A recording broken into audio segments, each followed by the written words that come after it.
Kalau menurutku ini menjadi tebang pilih sih kok. Betul. Ini menjadi tebang pilih sih. Ada yang boleh, ada yang nggak boleh. Dalam standar yang kecil ya, make up boleh. Betul. Potong rambut boleh. Betul. Ya kan? Gigi, tongdos misalnya kayak gitu. Pakai behel boleh. Kenapa Betul. pakai behel dia menurut ininya boleh kayak gigi gitu. palsu Tapi boleh. kalau misalnya hidung dibersihin nggak bisa. nggak boleh kayak Ya, gitu. mata Kalau nggak boleh. kalau mau ngomong bisa nggak gigi tongdos? Bisa, makan nggak ada masalah kayak gitu punya. Ada Betul. nggak ada masalah kan kayak gitu kan? Ya kan supaya estetiknya jadi lebih baik. Kalau tonggosnya ditarik kayak gitu punya. Dapat Ya, tidak. itu betul. Kan kok pilih-pilih kayak gitu punya. Karena memang pembatasan itu memang harus sesuai pada problemnya.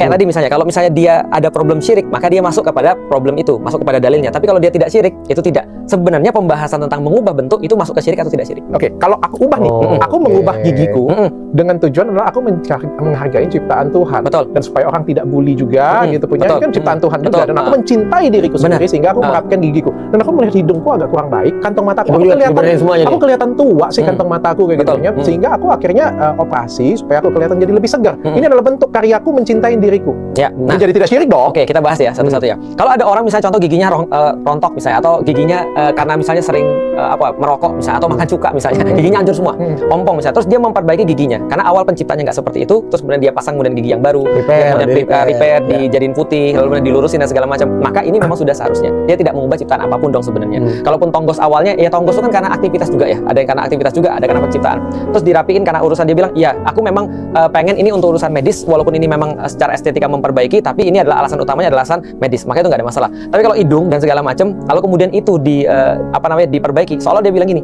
aku tuh lebih suka dengan hidung yang kayak gini.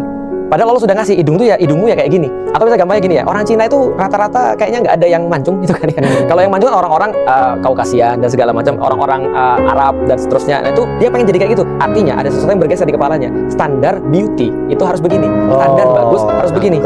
Dan dia tidak bisa appreciate terhadap dirinya sendiri. Nah, sehingga yang dia lakukan ini adalah appreciate terhadap dirinya sendiri atau untuk diapresiasi oleh orang lain.